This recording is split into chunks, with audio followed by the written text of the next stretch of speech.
We are back for another update on the Chevy Nova. It's a little dim in the garage right now. I just came out here, turned the lights. They're going to take a little bit to warm up.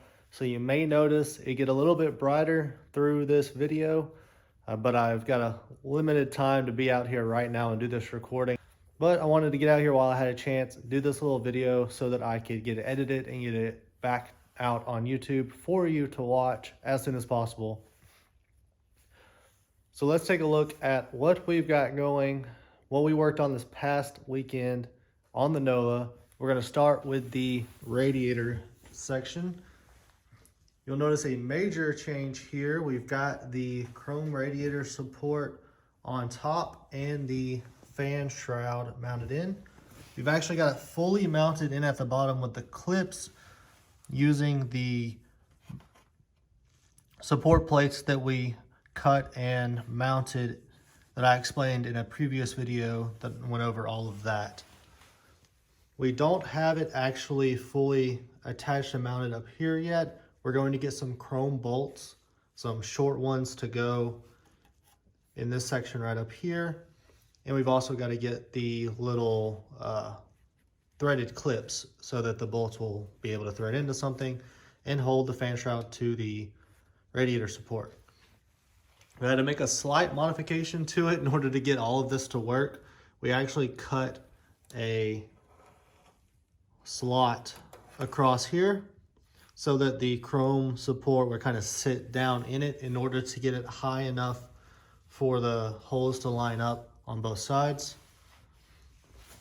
This isn't fully mounted down yet. It's still loose. We haven't tightened everything yet because we're still trying to work on getting it all set up properly.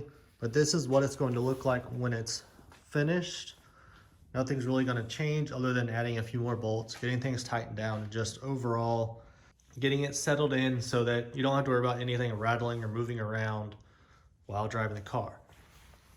The only thing that we are having a little bit of an issue with is there's this extra space over here on this side, and we don't know why. There's this large space right here between the radiator and the support. Even when we put the rubber piece in that goes in between these two pieces, there's still a large space. We're not sure why that space is there. We measured the radiator. I measured the distances on both sides. I checked a lot of measurements, and I'm not seeing anything that explains why the passenger side of the radiator is sitting a little bit lower than the driver's side of the radiator. I checked the leveling of the radiator support. It is perfectly level all the way across. We're not sure what that space is for, but we're trying to figure out a way to kind of fill that gap so that we just don't have a massive space between the radiator and the radiator support. So if there is a massive space, that rubber piece isn't going to stay in place. So you got to have that tightened up to hold that properly. But that's the update on the radiator. So obviously we've got that almost fully completed. Wiring we went over previous video, that's not fully hooked up yet, but everything's ran. We got all the connectors on the wires. We just got to get the battery put in, get everything actually attached to where it needs to go. That's good. So now let's talk about what I put in the title of this video, the air conditioning unit for Vintage Air. If you look down here, you'll notice that we have the heater lines. We're using stainless steel braided lines coming directly out of the firewall right there. And we've got spacers put in here to kind of keep things looking good. They're gonna come here. We haven't got it mounted to the fender well yet, but they're gonna mount pretty much where they would in the factory. And then we're running the lines under the compressor for the AC. Coming out over here, we've got another spacer on this side, and then they're running to the intake and the water pump. Originally, the Vintage Air system has the heater hoses coming out under the fender with the air conditioning hoses, but I didn't really like the way it looked. I was not a fan of the hoses coming out from here, having to come down, come back around, and do all of this weird stuff. And the stainless steel hoses look a lot better than just the standard black rubber hoses. This cover that they put on just kind of adds to the look of the engine compartment. So in order to move everything from under the fender, we did have to completely uninstall or unmount and take out this big old unit under here. And the reason for that being, we had to add 90-degree angle line connectors to the back of that box. The line connectors that come from the Vintage Air kit come straight out behind the firewall, and then they actually end up, when you get like a 90-degree connector to put on it, they end up coming out like somewhere over here, which makes it very difficult to get the hoses out in between the firewall and the fender well.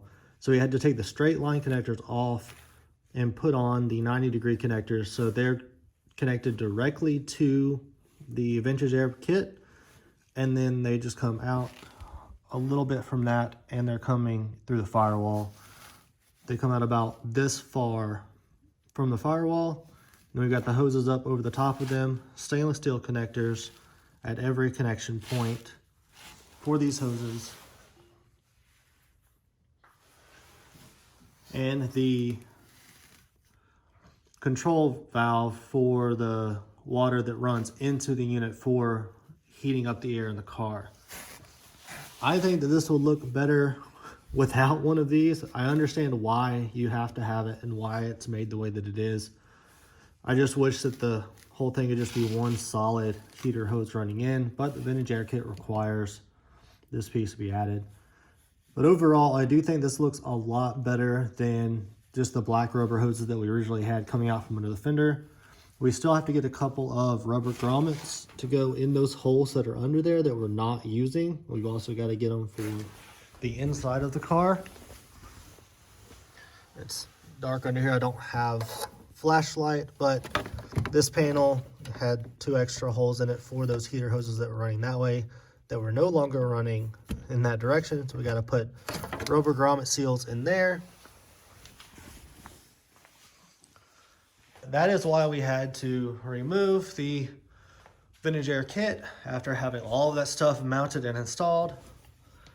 It was not an easy process to do. Getting the holes figured out for where we needed to drill through the firewall to put the hose connectors so that everything would come through properly and allow us to remount that entire box back to where it was a bit of a, I don't want to say a tedious process, but we basically just kind of had to figure our way through it. We took a piece of paper, held it up to the back of that box with those new 90-degree connectors, drew a circle around the connectors, and punched a hole through it where those were and brought everything back. Had the paper sitting on where the bolt mounts were or are on the actual box in the car, held everything up to the firewall and measured to figure out how far things were from the top of the firewall where the little, the seam, I guess you would call that, the seam is in there. And then we had to bring everything out here to the outside, put it up on the firewall, get it in the correct locations based on those measurements we took inside, and then get everything marked and drilled. So that was a little bit of a process, but we got it looking good. Everything's mounted up. The radiator is finally looking like it's coming together with all the parts that we needed. Probably should have mentioned earlier that the reason we had issues with this, if you haven't seen my previous videos, is because this radiator is thicker than factory. So when we originally had the cover on here and mounted in, these points here where you bolt to the fan shroud were right up against the radiator. There was no room to put any kind of threaded connector or anything in there in order to bolt the fan shroud to it. So what we actually did was drill a couple of additional holes in the top of the radiator support that were about probably a 1/16, well, from center to center, they're probably about 1/4 of an inch farther back from the front of the car. And then we bolted through that, and the holes that were actually in the radiator support for mounting these covers are under, pretty much right under here. So they're covered up by the radiator support, and I don't have enough space. You can't really see what's up in there, but everything's covered, so it looks clean. It still looks good. But that's how we were able to get the cover to come far enough back this way to leave that space in there for mounting the fan shroud. So that is this video's update. Radiator support mounted up.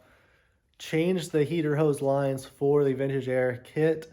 Got that running, got everything connected. If you enjoyed this video, leave a like down below. Give me a comment. In the last video that I did, I mentioned when I get to 100 subscribers that I'll be doing one of those purchases for the Silverado. I don't know if that had anything to do with the recent uptick in my subscribers, but thank you to those of you that have subscribed recently and since that last video. I appreciate it.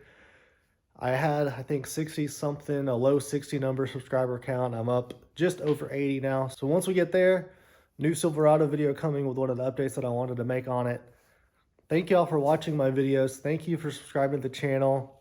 Keep an eye out for new videos coming. This project's still got a long way to go, obviously, so plenty of Nova videos coming in the future. But that does it for this video right here. This is Southpaw Garage, signing out.